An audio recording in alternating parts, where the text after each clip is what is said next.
guys, welcome to my YouTube channel Study Shift with Krati 2. This video is going to be for semester 1 students for the core paper IIPT, Ideas in Institution and Indian Political Thought. And yes, you guessed it right. This is going to be a one short series for which you were asking me. So I remember like on 1st of January मैंने एक poll डाला था asking that कि अगर हमें करना चाहिए या series or not, and I got a response from you all. So let's get started with this thing. वैसे मैंने इस सीरीज को 7 मिनट्स रखने का सोचा था, but I am keeping it into 10 minutes. And जो एक्स्ट्रा अभी हम थोड़ा सा डिस्कशन करने वाले हैं, this is only in the beginning of any paper that we will be doing. IIPT में कर लेंगे हम, यूपीटी और फिर सीएनआई में डिस्कशन करेंगे. तो जल्दी से कुछ बातें आपको बता देती हूँ. This particular series is only for the students who are studying for the very last moment of their exams. This is not at all in depth because in depth मुझे बनाना है video. I'm just waiting for my digital board so that I will be covering all first to 6th semester. ठीक है. दूसरी चीज ये कि आप मुझसे एक्सपेक्ट कर सकते हो like I will be updating videos like it could be any time. It could be midnight at 12 or 1 or in the morning 5 because we have very little time left. 10th of January को तो आपका आईआईपीटी का exam ही है, तो मैं आज 2 video इसके डाल दूंगी, फिर उसके बाद बाकी 4 चैप्टर बचेंगे जो कि मैं 6-7 से पहले कवर कर दूंगी. अब रही बात यूपीटी की, तो अंडरस्टैंडिंग पॉलिटिकल थ्योरी का एक पुराना प्लेलिस्ट पड़ा हुआ है. I am not emphasising on to that much. अगर ये मैंने 5th ऑफ जनवरी के पहले कर लिया, 6th ऑफ जनवरी को आपको सारे यूपीटी के लेक्चर्स मिल जाएंगे in the morning around like 5 और 6 AM. ठीक है. इसके नोट्स वेबसाइट पे अपडेटेड है, डिस्क्रिप्शन बॉक्स में लिंक है, आप जा सकते हो, देख सकते हो. Students, I do teach into my live classes, उसमें इन डेप्थ पढ़ाती हूँ मैं semester wise. So if you wanted to enrol for those courses because those are paid courses, if you like my teaching you can inquire about it into the given number in description box. Here 6390665726. And yes, I chopped my finger. Let's get started with our today's video. Okay, so the very first chapter is about statecraft in ancient India. Simple सा chapter है, एक बार जल्दी से overview दे देती हूँ. This chapter talks about the concept of कि अगर state नहीं होता तो क्या होता. ठीक है, यानी कि सरकार नहीं होती और कोई मॉडरेट करने वाला नहीं होता तो क्या होता. We are not talking about medieval India, we are not talking about modern India. हम बात कर रहे हैं जो एंशियंट अपना स्टेट क्राफ्ट है उसके बारे में. 2 लोगों का जिक्र आपको पूरे पेपर में मिलेगा, कौटिल्य एंड मनु. ठीक है. You will be going through lot of नीति सार, धर्म शास्त्र, सनातन धर्म and lot of such kind of a concept. So don't get confuse. इसमें वोकैब ज्यादा है, चैप्टर अदरवाइज डिफिकल्ट नहीं है. स्टार्ट करते हैं. First of all the philosophers and जो हमारे यहाँ के थ्योरिस्टिस्ट थे, ठीक है, जैसे राजा मनु हो गए, कौटिल्य हो गए, what they were trying to discover is that what kind of a society was there before the state. So state to non state, first of all जब आपको किसी चीज का अभाव ही ना हुआ हो तो फिर आप उसके अभाव को कैसे रियलाइज कर पाओगे. जैसे मैं आपसे बोल रही हूँ कि मान लीजिए आपके पास बिल्कुल पैसा नहीं है, आपको हर जगह से जो है प्रेशर आ रहा है and you have to return money to the people and all. शायद आप इमेजिन कर लोगे और बोलोगे हाँ मैम बड़ा डिफिकल्ट होगा, but in reality I am asking that कैसे होगा.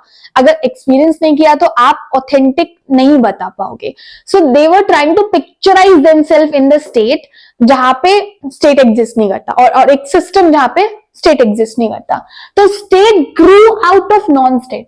किसी चीज का अभाव हुआ तभी तो जाकर के वो चीज क्रिएट हुई. डेमोक्रेसी का कॉन्सेप्ट हम क्यों इतना प्रीच करते हैं? Why do we do have this concept on sovereignty? क्योंकि हम 200 साल तक अपनी सोवरेनिटी खो चुके हैं. अंग्रेज हम पे शासन कर रहे थे, हमारा कुछ टेरिटरी नहीं था. वी हैव रियलाइज दैट उससे पहले भी एक्सप्लॉइट हो रहे थे, अब भी हो रहे हैं. So the thing is that we value this concept now. Similar way जो नॉन स्टेट वाली कंडीशन थी वो बहुत ज्यादा बेकार थी. फिर ये आया स्टेट. अब ये सब आया आपका लॉजिक ऑफ फिश, जिसको आपके बुक में नाम दिया गया है मत्स्य न्याय. ठीक है, यानी कि माइटी इज पावरफुल. मतलब जैसे कि अगर मैं आपको दबा ले जाऊं तो means to say I am the top, I am at the top. But the point is that हर एक मछली से बड़ी कोई ना कोई तो मछली होगी, तो इसमें तो एक कोई टिक ही नहीं पाएगा. एक तालाब में रह के आप अपनी क्लास में लेट्स से आप अपने बैच में सोच रहे हैं कि you are the most intelligent student of that batch. Let's say you are in a Maitri college, ठीक है, और maybe you are in Miranda college, you are the one. But अगर आप उससे बाहर जाते हैं तो you will get the competition ना, तो कोई ना कोई तो आपसे होशियार बैठा है ना. I am thinking I teach the best, but definitely there are other teachers, numerous teachers in fact, who teach much better than me. So I cannot have this conception into my mind. Yeah, I teach into my area, but there could be more people and I should have the possibility of it. तो logic of fish ऐसा ही है कि भाई हमें एक system चाहिए जो कोई रेगुलेट करता हो, अदरवाइज तो फिर कहीं पे स्टेबिलिटी आ ही नहीं पाएगी, and we need stability. So I added there are many statements from the different society, European society, Chinese society, and in thinkers के हमने statement देखे हैं, like they all talked about that non-state situation जो है वो खराब है. None of them preached about it. Suhu एक Chinese thinker है, he talked about it that कि in ancient China there was also this kind of a situation जब non-state वाली condition थी. Like there used to be, it's like कि जंगल में खड़े होके आप अपने आप को मरने के लिए छोड़ रहे हो, वैसी वाली नॉन स्टेट कंडीशन उन्होंने एक्सप्लेन की. यूरोपियन थिंकर्स में अपने कौन है, मशेविली आते हैं, जेस मिल आते हैं अपने, और there are many other thinkers like two more, Sabine, I guess I added Sabine and one more. ठीक है, मैं क्योंकि अपने नोट्स वाले ऐड करने की कोशिश कर रही हूँ, तो इन सबके स्टेटमेंट है, they all describe the condition of a non state, and from everyone's perspective it's pathetic because उसमें कुछ स्टेबिलिटी नहीं है. अब बात करते हैं Hindu theory of state origin. ठीक है, अब हम चूंकि एंशियंट स्टेट क्राफ्ट पढ़ रहे हैं ना, तो Hindu origin of state theory हमें देखनी है कि कौन कौन सी theories on to which basis we believe कि स्टेट सिस्टम जो है वो होना जरूरी है. सबसे पहले सोशल कॉन्ट्रैक्ट थ्योरी, कोई नई थ्योरी नहीं है, आप लोगों ने कहीं ना कहीं इसका जिक्र पढ़ा होगा. इसके हिसाब से लोग परेशान हो गए थे इस मत्स्य न्याय से, यानी कि लॉजिक ऑफ फिश से. तो ये सारा इकट्ठा होते हैं और डिसाइड करते हैं कि चलिए हम जो है एक सिस्टम बिल्डअप करते हैं जिसमें एक राजा होगा, वो राजा जो है अपनी प्रजा के लिए सारा सिस्टम रेगुलेट करेगा और हम उसको ओबलाइज करेंगे. तो ये है social contract theory, that's it. ठीक है, अब divine contract theory, word in itself the word state the meaning of this theory. तो डिवाइन कॉन्ट्रैक्ट थ्योरी के अकॉर्डिंग किंग जो है ना वो डिवाइन अथॉरिटी रखता है. फॉर इंस्टेंस इसका एग्जाम्पल आपको मिल सकता है महाभारत, रामायण, जिसमें जो किंग है वो एक साधारण मनुष्य नहीं है, उसको पावर मिली है क्योंकि गॉड सॉ दिस थिंग कि यहाँ बड़ा डिस्टर्बेंस है. God saw the threat to his own creature और to his own creation. So what he decided is that he created one form, one human form with divine power.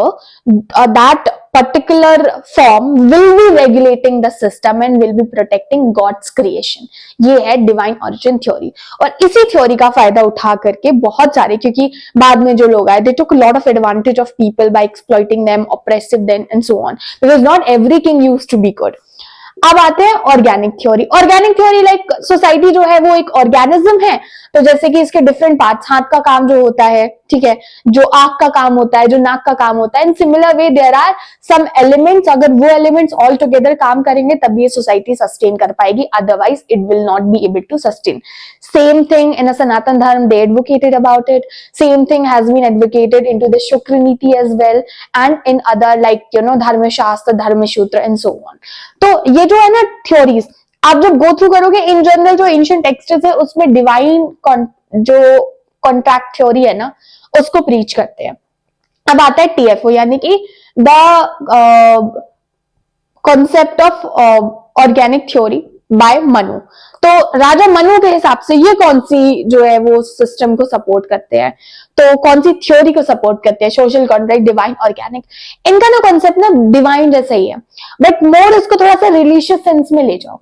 Like he talked about it. पहली बात तो ये इन्होंने बोला कि state का होना बड़ा जरूरी है, हमें सोसाइटी में बैलेंस चाहिए है, उसके लिए एक राजा का होना जरूरी है. वो राजा अगेन बहुत सारे की फीचर्स में डिवाइन थ्योरी की ले रही हूं यहाँ पे. तो वो राजा जो है वो एक ऐसा है कि वो माइटी है क्योंकि उसके पास भगवान द्वारा दी गई पावर है, वो यहाँ पे तुम्हारा पिता बन के आया है. सो प्रजा जो है वो उसके बच्चे हैं, subject is the kid for that king, and king is driving its force from directly God. यहाँ पे इन्होंने इंपॉर्टेंस जो है वो ब्राह्मण को भी दिया है.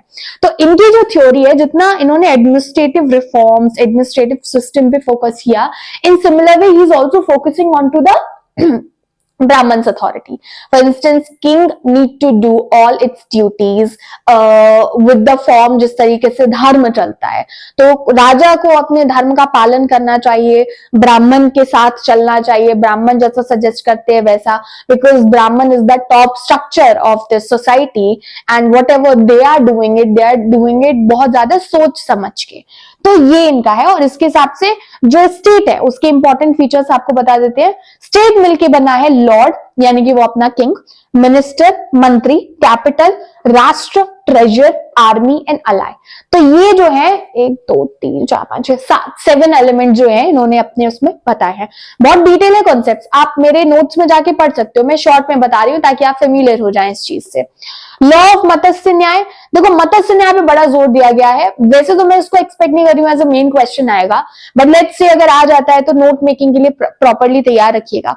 मत्स्य न्याय वाली कंडीशन बहुत बेकार है, इनमें से कोई भी थ्योरिस्ट, यूरोपियन थिंकर्स हो गए, चाइनीज थिंकर्स हो गए, एंशियंट थिंकर्स हो गए, none of them promote the matsya nyaya. In fact Kautilya के हिसाब से जो मत्स्य न्याय से गेट रिड ऑफ के लिए ही और इससे डील करने के लिए कौटिल्य ने 4 फोल्ड पॉलिसी जो है वो सजेस्ट की है, एंड इसमें आता है साम दाम दंड भेद। डेफिनेटली आपने ये पढ़ा है। तो Sam, the desire to keep the system together, dam that goes to the charity, dand punishment, and bhed that welfare thing need to be maintained. ठीक है, तो ये 4 फोल्ड ऑफ पॉलिसीज इन्होंने बताई हैं। नेक्स्ट देखते हैं कौटिल्य सप्तांग थ्योरी, कौटिल्य मंडल थ्योरी। 2 जो है बड़ी इंपॉर्टेंट थ्योरी बताई गई है कौटिल्य के द्वारा, दोनों में बहुत माइनर सा डिफरेंस है। In fact there is one question also given, Mandal sorry कहां गया, डिफरेंस इन सिमिलैरिटीज नोट्स में दी गई है, you can go through it. The only difference between here is that Saptanga theory में जो जन और जनपद और दुर्ग है ना, उन कीवर्ड्स को यहाँ पे रिप्लेस कर दिया गया है with 2 another keywords, that's it. राजा मनु की थ्योरी आप देख लीजिए स्टेट की, कौटिल्य की सप्तांग थ्योरी देख लीजिए और मंडल थ्योरी देख लीजिए, they all talk about same. लेकिन कौटिल्य के इन दोनों थ्योरी में डिफरेंस क्या है, लेट्स सी। कौटिल्य की जो सप्तांग थ्योरी है, सप्तांग, ठीक है, यानी कि 7 elements. So he talked about swami, amatya, janapada, durg, kosh, danda and mitra. These are the 7 things need to be regulated in a state, because state can not survive without these 7 elements. अगर ये नहीं होंगे स्टेट नहीं चल सकता। तो he talked about it that administration को कैसे चलाना है, तो किंग जरूरी है, मंत्री जरूरी है, लोग जरूरी है, एक दुर्ग होना जरूरी है, और एक पैलेस लेट्स सी होना जरूरी है, ट्रेजरी होना जरूरी है, दंड पनिशमेंट नहीं देंगे तो लोग कैसे चलेंगे, and mitra, so friend is also important. Kautilya की मंडल थ्योरी, अब मंडल थ्योरी समझते हैं, Saptanga theory is about the state, ठीक है। Here he talks about that mandala, let's see group, तो ये ज्योग्राफिकल सेंस में दी गई है थ्योरी।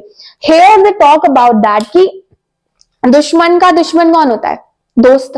तो for instance you are maintaining your internal affairs really well, but you also need to talk about the geographical aspect involve into your territory. अब मैं अपने घर में अच्छा कर रही हूँ लेकिन पड़ोसी से मैंने लड़ाई लेके रखी है, तो I need to make sure कि जो मेरे पड़ोसी का दुश्मन हो एटलीस्ट वो मेरा दोस्त हो, so that I am not surrounded by just enemies. I need to be surrounded by friends as well. ठीक है, friends of my force. So it should be a proper circle of friends and enemies, and it need to be balanced, because ये unbalanced हुआ तो no matter what, मैं अंदर से कितना मजबूत हो जाऊं, बाहर से मुझे कोई भी अटैक कर सकता है, and I need someone from outside who can protect me in such cases. This is what is the Mandal theory. तो इसमें भी इन्होंने 6 एलिमेंट्स बताए हैं, संधि, विग्रह, आसन, यन, समरास्य एंड द्वधिसम। इनका एक्सप्लेनेशन आपको नोट्स में मिल जाएगा, अभी नहीं दे सकती हूं मैं, आई am not going for this thing. संधि मतलब वही ट्रीटी, कीप हैविंग दिस, हमारे पीएम नहीं घूमते रहते हैं कंट्री से, ये साइन कर लिया वो साइन कर लिया। अगर इन जनरल बिजनेस टर्म्स में भी ऐसा होता है कि they keep giving each other some kind of gifts, एक मंत्री से कोई मिलने जा रहा है तो महंगी वॉच दे दी, या कोई बैग दे दिया, या कोई लग्जरी अपार्टमेंट गिफ्ट कर दिया। Why they do it? They do it for favors, for in future. तो वो कब मांगेंगे वो उनकी कंडीशन पर डिपेंड करता है। So this is all part of this business here. अब एक चीज जो मैंने थोड़ी सी गलत कर दी, वो जो मैं रिकॉल करना चाहूंगी, मैंने बोला था कौटिल्य की सप्तांग थ्योरी और मंडल थ्योरी में सिर्फ 2 कीवर्ड्स का डिफरेंस है। एक्चुअली नहीं, जो इनका कहां गया, राजा मनु का जो थ्योरी है ना, the theory of origin, TFO, the theory of origin, theory of origin में यहाँ पे दो वर्ड है, कैपिटल एंड राष्ट्र, एंड यहाँ पे जनपद एंड दुर्ग। सो बस इन दो कीवर्ड्स का डिफरेंस है, बाकी सब सेम है। अब लास्ट टॉपिक कर लेते हैं। Mandala theory is all about the power and strength, क्योंकि इससे पावर और आपकी स्ट्रेंथ मजबूत होती है। इसको टैकल करने के लिए मंडल थ्योरी में इन्होंने 3 जो कीवर्ड्स है उन पे एम्फसाइज किया है, मंत्र बल, प्रभु बल एंड उस्तलिक बल। मंत्र बल इज ऑल अबाउट डिलिब्रेशन, मतलब बातचीत करना। प्रभु बल is all about the possession of prosperous treasury, because that will protect you. अगर आपके पास होगी, आप अमीर दिख रहे हैं, आपके आसपास चारों लोग होंगे और सब आपकी बात नहीं मानेंगे।